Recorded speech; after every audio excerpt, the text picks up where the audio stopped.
Les arbres généalogiques.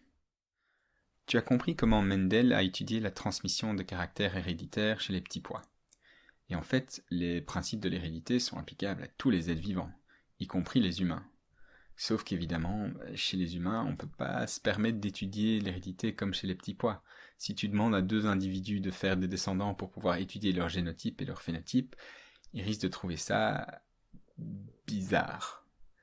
Par contre, on a d'autres outils pour étudier l'hérédité chez les humains. Et premièrement, les arbres généalogiques. Ils sont vachement utiles pour voir la transmission d'une maladie dans une famille notamment.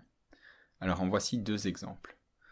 Je représente ici à gauche famille, et à droite en voici une autre. Alors, juste d'abord pour expliquer quelques conventions. Donc en fait on met les plus anciens en haut et les plus jeunes en bas.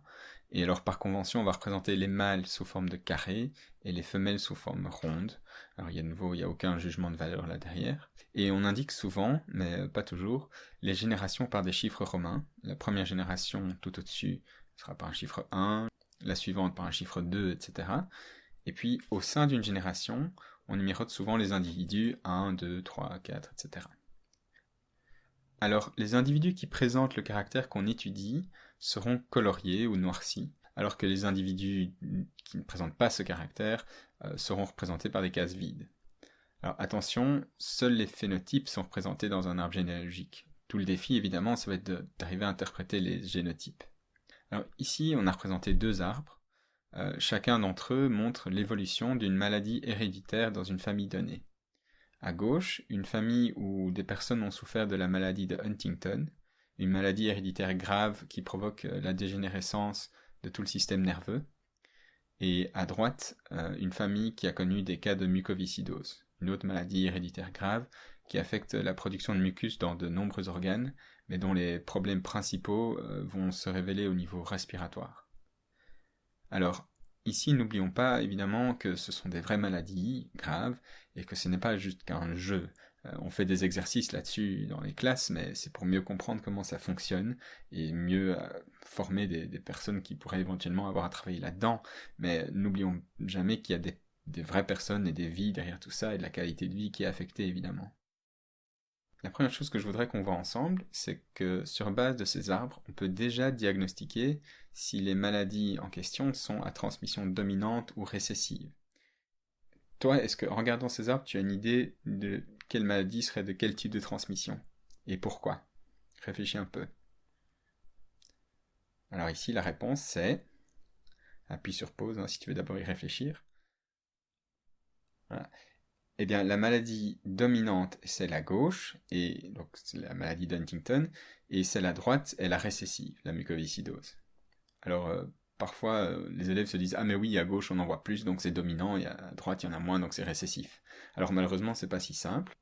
En fait, réfléchissons un petit peu à comment les allèles sont exprimés. Un allèle dominant est exprimé s'il est présent en au moins un exemplaire. Par contre, un allèle récessif ne sera exprimé que s'il est présent en deux exemplaires. Donc concrètement, dans le cas d'une maladie dominante, si je suis malade, ça veut dire que je porte au moins un allèle malade.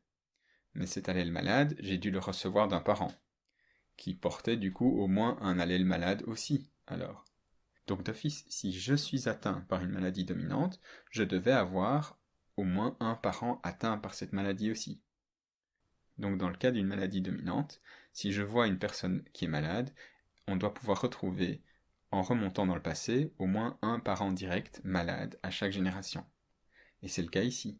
Avec cet individu-là, on remonte, et voici un parent malade. Et voici un grand-parent malade, etc. Par contre, si un parent est malade, ça n'implique pas forcément que ses enfants le soient. Parce que si l'individu est hétérozygote, c'est-à-dire avec un allèle dominant et un allèle récessif, il y a une chance sur deux qu'il transmette l'allèle sain à ses descendants. Voire même, on peut avoir deux parents malades, comme le couple ici, qui ont quand même eu des enfants sains. Pourquoi? Ils devaient être chacun hétérozygotes. Donc si on symbolise par exemple pour Huntington grand H l'allèle malade et petit h l'allèle sain, donc si les deux parents étaient chacun hétérozygotes, voici leur génotype, et si on fait la grille de Punnett, on voit que chaque enfant avait une chance sur quatre d'être sain. Alors, passons au deuxième arbre ici, la mucoviscidose. Tu peux facilement voir que ce n'est pas une maladie dominante. Cet individu malade avait des parents sains. Alors comment ça se fait qu'il est malade, lui? Eh bien, si c'est une maladie récessive, l'individu doit avoir 2 allèles malades pour être atteint. Donc, il a dû recevoir un allèle malade de chaque parent. Mais si ces parents n'étaient pas eux-mêmes malades, ça implique que les parents étaient hétérozygotes. Donc voici, si on symbolise le génotype d'un individu malade petit m par exemple, pour mucoviscidose, ses parents devaient être chacun grand M, petit m, hétérozygote. Donc, dans le cas d'une maladie récessive, des parents sains peuvent avoir un enfant malade. Par contre, si on imagine qu'un couple de parents malades a des enfants, comment est-ce qu'ils seront ces enfants? Eh bien, les 2 parents malades seraient donc chacun homozygote récessif, petit m, petit m. Donc, les allèles que eux peuvent transmettre à leurs enfants sont uniquement petit m. Donc d'office, si les 2 parents sont atteints, ils ne peuvent que avoir des enfants atteints. Voilà un peu la logique. Maintenant, tu devrais pouvoir toi aussi décoder les arbres généalogiques, identifier le mode de transmission, dominant ou récessif, et pouvoir lire les phénotypes et interpréter les génotypes d'une bonne partie des individus.